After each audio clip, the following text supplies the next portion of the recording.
after all the weird and abstract and strange stuff from the JCP, how about we play a video game about some plants? Yeah, I like that idea. I like that idea a lot. Let's play a plant video game. This is my house, and these are zombies. Remember when video games were fun? It's lovely, ain't it?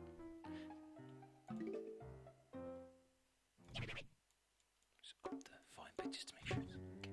So, I don't know why the zombies only want to walk on the grass. I guess that's just really nice about it. I played this game before, beaten it for the most part. I might do some more stuff to get all the achievements, because why not? It seems like a fun way to live life. I just want to play, change the pace. And this is a game from ancient history. It's recorded in the annals of history as a video game. This game is so old, I'm pretty sure it's Flash. I mean, it has hardware acceleration. What video game asks you about hardware acceleration in this day and age? But the most ancient of video games. As you can see, it takes 10 Ps to down a zombie. Never eat more than 10 Ps, kids. You will die, and you will die. And then you'll die again.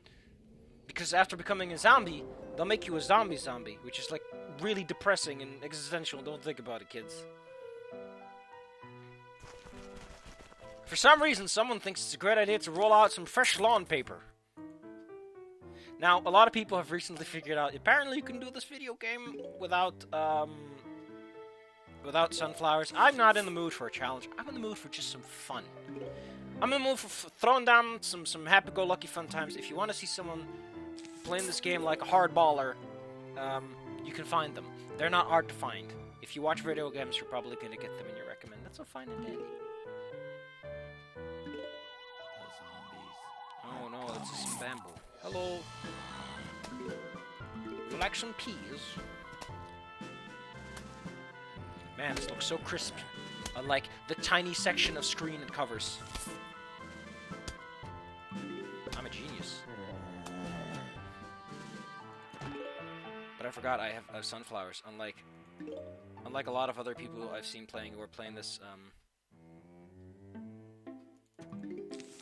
yeah, if you don't have sunflowers, you're limited to the sun that falls from the sky. At night levels, you're restricted to the 50 sun you start out with. Oh no, spoiler that there are night levels. I don't care. I'm not a video gamer. This is not important right now. I mean, theoretically, if you're willing to wait, you can always plant an extra sunflower to have them figured out. But yeah, video games. I just want to play a fun little video game that I played long ago in the land before time. Now look at these little things. They're so cutely animated. I'm still super upset that this sequel is only available on mobile. Because I don't have a good phone and I don't have a lot of money, so I can't win those video games. You might say, well, you can do it without losing money, boy. You just have to believe in your heart. Well, guess what? I don't like playing video games that are like, hey, you could do this without giving us money, but it's not gonna be fun.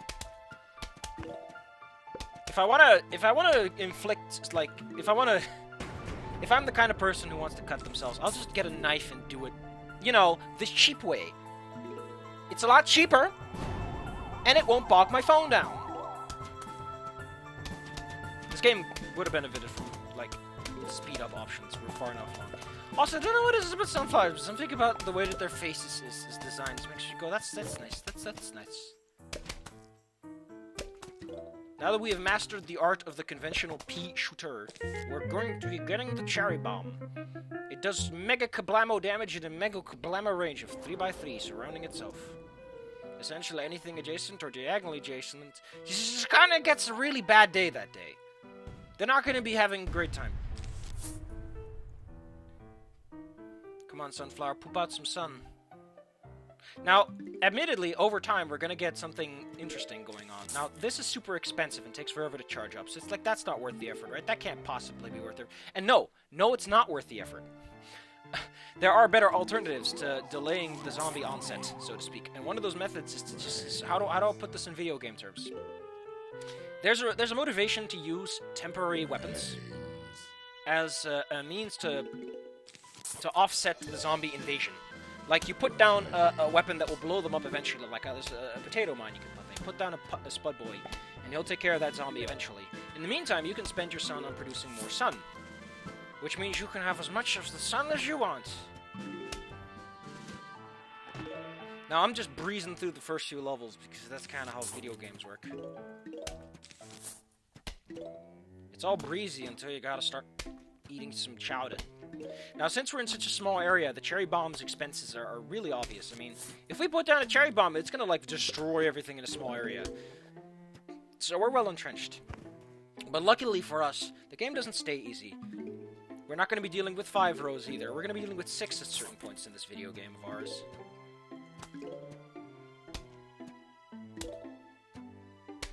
We also have weapons and tools that can strike multiple areas at once. So don't worry about it, kids and cadets. This game is just slowly but surely building up its complexity. As you notice, the pea shooter recharges relatively quickly. The speed at which something recharges is almost entirely dependent on how immediately useful it is. Sort of. Generally speaking, if something can do a lot of damage very quickly, and is like a one-shot, it recharges slowly, which is a nice way of sort of balancing everything out. Even if you have the sun, you might not have the seed packets to do what you need to do. You're gonna have to order some extra from... There are ways around this, by the way. There are a couple of tools that will let you circumnavigate the usual complexities. One is a pretty late-stage item called the Imitator, which simply duplicates a packet of choice. We also don't have the trowel yet, so we can't remove something that's already been planted. Whatever.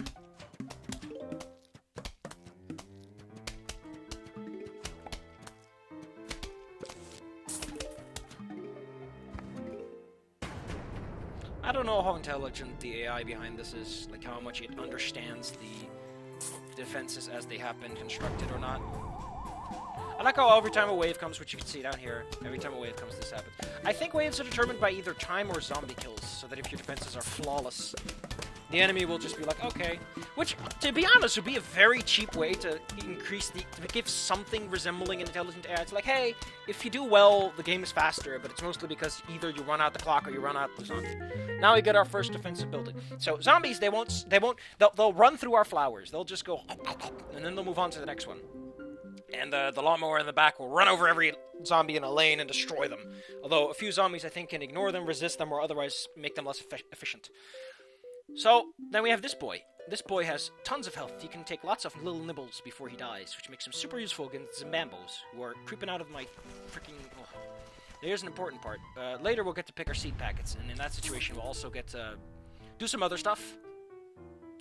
We'll get to examine the zombies before we start, but for now there are no special zombies. There's just zombies, tougher zombies, and that's kind of it, you know. It's not like we're dealing with a hugely complex situation. I wish they would give you the potato mine first, so it's like, hey, here's a tool that you kind of got to be careful with how you plant it, and when you plant it, and where you plant it. I'm being risky-frisky here, but that's fine. This is a regular baby. Look at him. He's gonna make it there eventually. But not today. It's just gonna take him a while, believe me. Usually your tactics are going to be having sunflowers in the back. It doesn't really matter too much unless you're like pushing on the edge. And for the most part, the travel time of your bullets is actually a benefit. If it takes longer to travel, it can presumably it will stay in the air when a new zombie rolls up, and then it will hit that zombie instead. There's a reason to build your defenses a certain way. There's a lot to think about. You might say, why don't you put down a walnut? Put down a nut. I don't know. Now, admittedly, I think the reason they do one wave before they start giving us our tools is sort of a, like, hey, learn the game situation. Because once the final wave comes, your lawnmowers will just take care of that wave. Usually, there are very few situations in which your lawnmowers are not just the answer to the question at hand. So that's nice. That's really nice. I'm not an expert at this game. Don't take my advice as gospel. But I do know my stuff.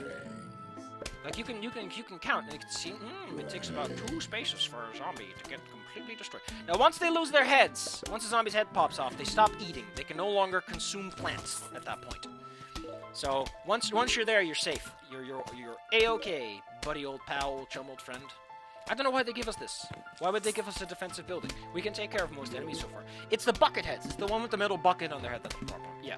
Once you pop off their head, the body will still absorb a couple of shots, which I like. It's like, hey, if you have lots of rapid-firing plants that are not going to be as effective as something that can either bypass them or otherwise inconvenience the zombie. As we can see, it takes an additional space. Actually, it doubles their distance to take care of them. That's with 2 guns. So that thing would probably make it all the way to a single plant with ease. See, this one, against one, will get over here-ish. Oh, yeah, like, 2.5. So yeah, this thing is like double distance. Okay, we're gonna start doubling down. I need to keep focus, keep my brain going, but I'm thinking. I don't know the actual numbers. I wish I did. I wish I had someone who did all the math. Damage per shot, travel distance, etc., etc. All the fun mathematics that no one ever talks about in high school. I like the noise. They're nice and soft. Listen to the song too. It's pretty cool.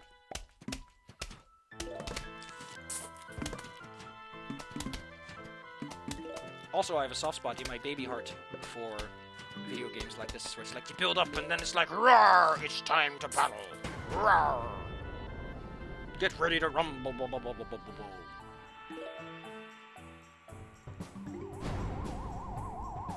As you can see on the first few levels, it's easy enough to okay, there's a pumpkin eater here. I have to take care of them. I could use a cherry bomb, but I don't really want to use them right now. Oh, those rubbery noises.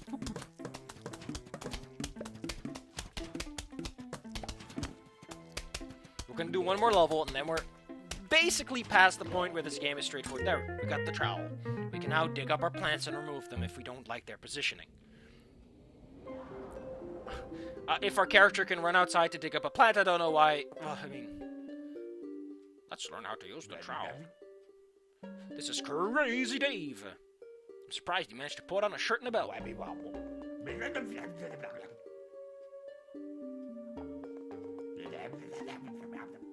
Man, look at that early animation. Delicious. Look at those fingers.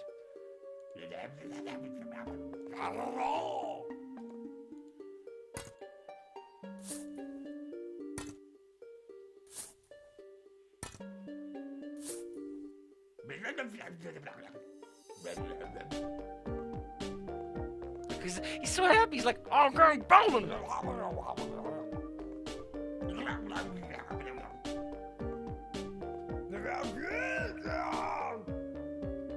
I need to play Blob again. Bowl me a winner. Oh, this is not the minigame song I like.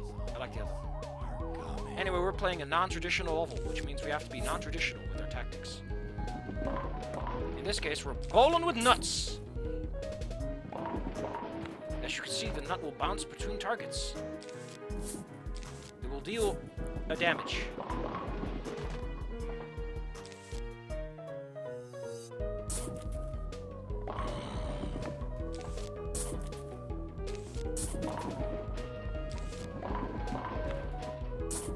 Yeah, it is, Babbles. Oh, what a miss.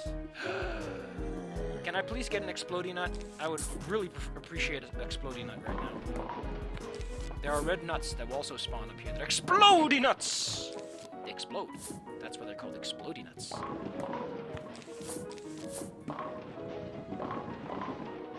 there are different bouncing ratings.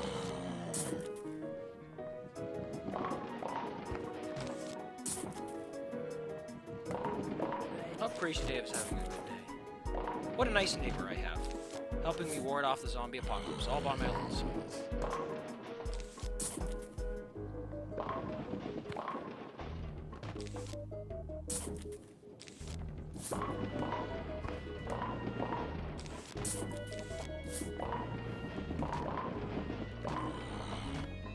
There we go, that was a nice one.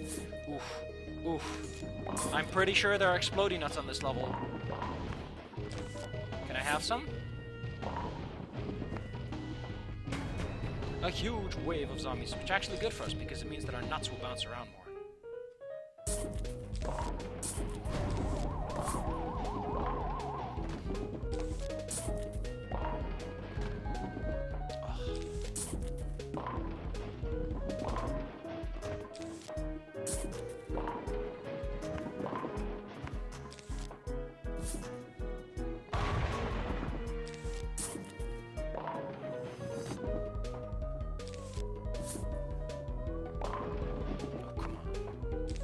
I like how I got one exploding nut in all of that.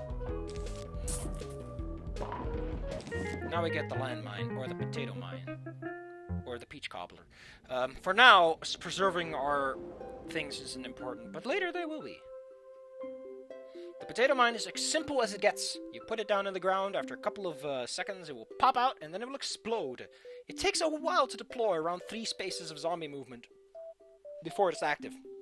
But I think it destroys all zombies in its current space, making it quite an effective tool against our enemies. We get new zombies! These are pole zombies. They move quite quickly. I can't stop yet. Well, we'll go to the main menu. Right, game will be saved. We'll continue this next time. Later. Not now. This is a tiny video game. It must be played in bite-sized baby chunks. Otherwise, your stomach will get upset. And I'm not here to tell you that that's a bad thing.